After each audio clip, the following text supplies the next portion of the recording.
Quarterfinals of the NBA Cup from Toronto. Raptors hosting the Knicks, and the Knicks finding their footing on the road, going on to win 117-101. Karl-Anthony Towns with the double-double. Knicks led by as many as 24 in this one.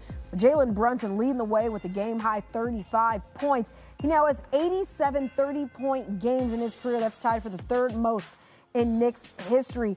The Raptors, meanwhile, they dropped their fourth game in a row. Meanwhile, Knicks move on to the Cup semis. They'll face the Magic on Saturday in Vegas.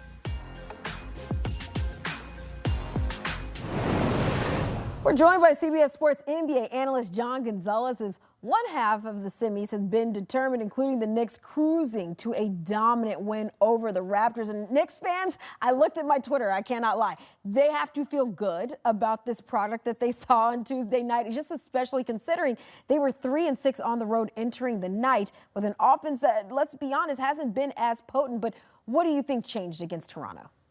Yeah, Knicks fans got to feel good about this. The Knicks have to feel good about it. And, the league office, Kiana, is thrilled that the Knicks, with apologies to the Toronto Raptors, thrilled that the Knicks are now going out to Las Vegas for the semifinals and potentially the finals. You always love to have a New York team involved in these things when you're trying to get eyeballs on your product. But, yeah, as you mentioned, they hadn't been a good road team. Now they're 4-6. They get a much-needed win. They've got a little bit of momentum at their back. They've won 4 in a row, and the offense has been pretty good overall. They have the third best offensive rating in the league this year. But it's nice to see them finally start to do it on the road. As you mentioned, Jalen Brunson, 35 points, third most 30-point games in Knicks history behind only Patrick Ewing and Carmelo Anthony. That's really good company. You've got Karl-Anthony Towns going for a double-double. I think what also helps here is that they've got OG Anunoby back healthy. Mikal Bridges always plays, right? But Josh Hart recently reinserted back into that starting lineup. Josh Hart goes for 21 points tonight, Kiana. Then he gets 4 for 7 from deep. So what does that do? That frees up Jalen Brunson to go and score at will. It frees up Karl-Anthony Towns to do what he does, and they can't really key on those two guys when you leave Josh Hart open. Now he's knocking down shots. That makes that offense all the more potent. So yeah, that offense was humming tonight. And then the Raptors, conversely, not a great night for them. They've now lost 4 in a row. Yes, they didn't have Emmanuel Quickly and RJ Barrett tonight. Brandon Ingram looked good, but everybody else had a really poor shooting night. So big win for the Knicks. I want to go back to something you said at the top. I mean, the league's gotta like when you have a New York team in Vegas, but we will see on Wednesday. There's a team out in LA that's still alive in the Cup, and I think that's great for TV, but we'll see how that takes shape as the Lakers face the Spurs. But on the other side of things, why can't the Magic just have nice things? I mean, they're healthy with Banchero's return, and then they lose Franz Wagner at 48 hours later. But nonetheless, they did open up the quarterfinals with a bit of a slow start, but things heating up quickly as they coasted to the win over the Heat. But I want to get your thoughts on just how they were able just to shoulder the offensive workload with Wagner not in the lineup. Yeah, I'm not used to this. You're not used to it. People who have followed the Magic forever, for the last however many years, they've been a bottom third offense in the NBA. And now all of a sudden, they've won 7 of their last 10. They're almost top 10. They were 11th in offensive rating coming into this game. And as you mentioned, they fall behind in this game 15-0, right? The Heat scored the first 15 points of the game, and I thought, this isn't good. No Franz Wagner. Where are they going to get their offense from? Well, the answer is Desmond Bane goes for 37 points tonight, also had 6 rebounds and 5 assists, but he was 6 of 9 from deep. He was just on fire in that second half, and that's the type of player and the type of offense that the Magic wanted and thought they were getting when they traded for Desmond Bane. This is a kind of guy where that outside shooting that was sorely lacking in Orlando for years and years and years, now all of a sudden you insert him back into this team, and Paolo Banchero, who's kind of a little hit or miss tonight.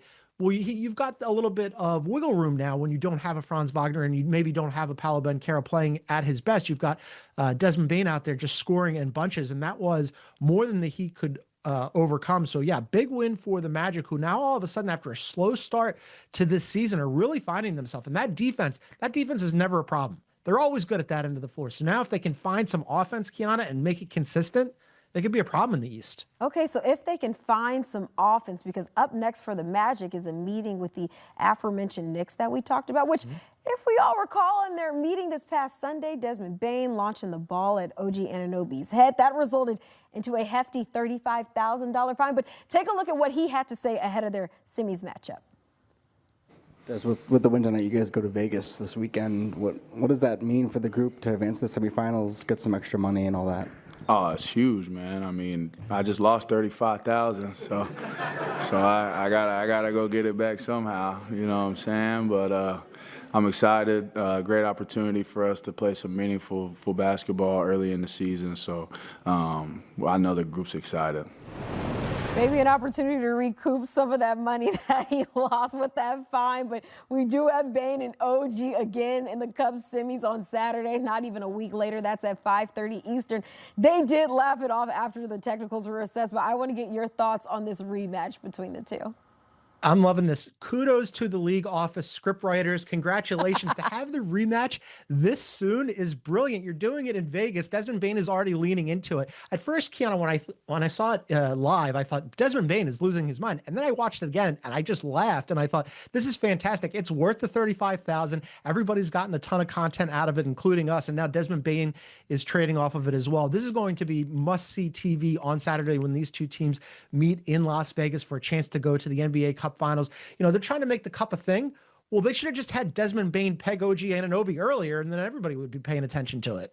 You said this is what makes the 35,000 worth it. I think we can say that. I don't think Desmond Bane can say that it might be worth it. But nonetheless, while half of the semis are set on the other end, I mean, the Thunder roll into the quarterfinals, sporting just, one loss across their first 24 games to open the year. But they're coming into their Cup matchup winning 15 straight and are the third team in NBA history to start 23-1 or better. John, let me lay this out for you. The Thunder are playing the best basketball since who? Yeah, I'm going to reach way far back into last season. They are playing the best basketball since last year's Oklahoma City team. And that might sound a little lazy, but that's how good Oklahoma City was last year and how much better they're somehow this year, Kiana. They're fifth in offensive rating and first in defensive rating. As you mentioned, it's the second best start through 24 games in NBA history. They only have one loss. That was when they lost to Portland at Portland without Jalen Williams, who, by the way, was an all-star, all-NBA, and all-defense last year. And they also had no Lou Dort. So they were missing two-fifths of their starting lineup, right? So last year, they beat opponents on average by 12.9 points per game. Kiana, that was the best point differential in NBA history.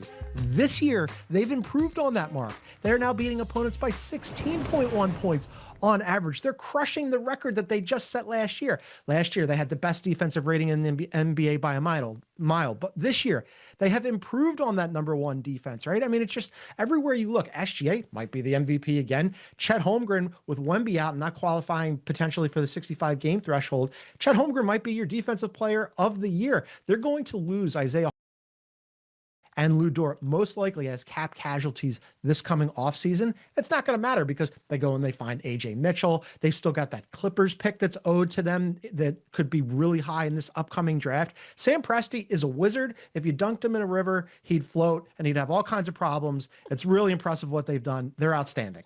I mean, every GM in the NBA should be taking note of what this Thunder team has been able to do, what they were able to build over these last several years. And it's right here, right in front of us. We are witnessing history. It's just how much better can they even get? Yet to be seen. We'll see how everything takes shape the rest of the way. But as always, John Gonzalez, we appreciate you stopping by with the best. $35,000, though, I'm just saying. John makes it sound like it's nothing. But the NBA Cup semis do continue on Wednesday with a doubleheader. OKC looks to remain red hot as they host the Suns. That one at 7:30 p.m. Eastern. Then at 10, the Wemby-less Spurs facing off against the Lakers, who welcome back Marcus Smart.